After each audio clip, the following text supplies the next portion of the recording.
کان اکثرہم مشرکین، ان میں سے جو اکثر لوگ تھے وہ مشرک تھے، شرک کرنے والے تھے۔ تو شرک عذاب الہی کا سبب ہے، تو شرک سے بچنا ہے اور توحید پر گامزن رہنا ہے، تو پھر میری نصرت بھی تمہارے ساتھ ہے، میری مدد بھی تمہارے ساتھ ہے، اور غلبہ کا وعدہ اور فتح کا وعدہ بھی پھر تمہارے ساتھ ہے۔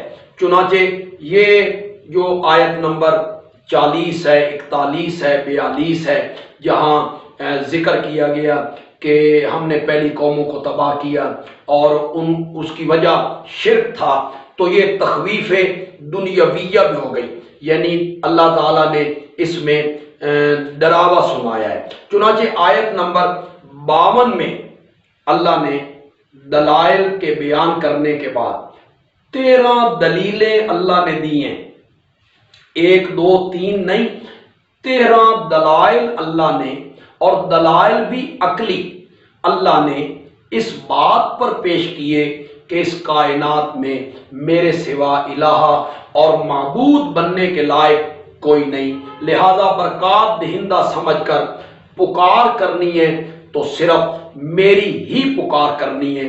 پھر اللہ نے اس میں ڈراوے بھی سنائے، ہم نے پہلی قوموں کو اس طرح تباہ کر دیا تھا، تم بھی اگر شرک سے باز نہیں آؤ گے تو تمہارے ساتھ بھی وہی سلوک کریں گے۔ چنانچہ یہ سب کچھ بیان کرنے کے بعد آیت نمبر 52 میں مشرکین کے ضد و عناد کا اللہ نے تذکرہ کیا، اور نبی اکرم صلی اللہ علیہ وسلم کو بڑے عجیب انداز میں اللہ نے تسلی دی۔ مشرکین کی ضد کا تذکرہ کیا، یہ ہٹ دھرم ہے، یہ انادی ہیں، یہ ضد کی وجہ سے حق بات کا انکار کر رہے ہیں، اور ضد و عناد کی وجہ سے اور ہٹ دھرمی کی وجہ سے ان پر مہریں لگ چکی ہیں، یہ مور کے نیچے آ گئے۔ اس کے لیے اللہ نے 3 تمثیلات بیان کی ہیں۔ کیا فرمایا؟ فَإِنَّكَ لَا تُسْمِعُ الْمَوْتَى، میرے پیغمبر یقیناً آپ مردوں کو نہیں سنا سکتے، وَلَا تُسْمِعُ الصُّمَّ الدُّعَاء، اور میرے پیارے پیغمبر آپ بہروں کو بھی اپنی آواز نہیں سنا سکتے، وَمَا أَنْتَ بِهَادِ الْعُمْيِ، میرے پیغمبر آپ اندھوں کو بھی راستہ نہیں دکھا سکتے۔ یہ مشرکین مردوں کی طرح ہیں، یہ مشرکین بہروں کی طرح ہیں، یہ مشرکین اندھوں کی طرح ہیں۔ جس طرح مردے نہیں سنتے، اور جس طرح بہرے نہیں سنتے، اور جس طرح اندھے نہیں دیکھتے، اسی طرح یہ بھی حق کو تسلیم نہیں کرتے ہیں۔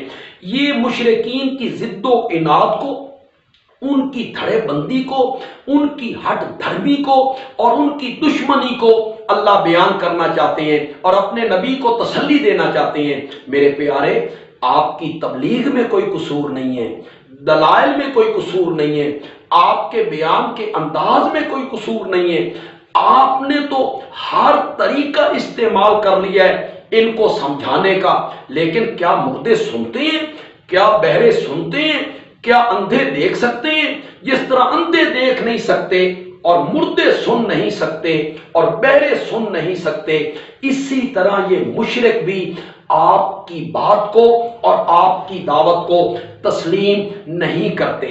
چنانچہ سورۃ روم کی یہ آیت نمبر 52 اس بات پر واضح دلیل ہے کہ مرنے والا کوئی ہو، یہاں الموتا پہ الف لام استغراق کے لیے ہے، یہ سب کو شامل ہے، اس میں انبیاء بھی ہیں، اولیاء بھی ہیں، اتقیاء بھی ہیں، اصفیاء بھی ہیں، علماء بھی ہیں اور عام مومنین بھی ہیں، سب کو شامل ہے۔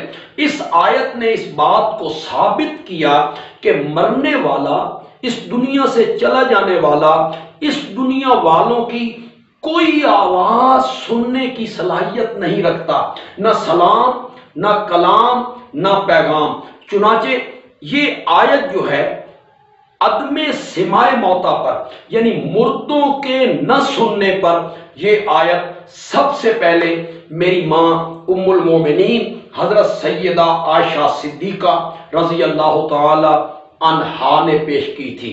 حضرت سیدنا عمر رضی اللہ تعالی عنہ نے اس آیت کو مردوں کے نہ سننے پر پیش فرمایا تھا۔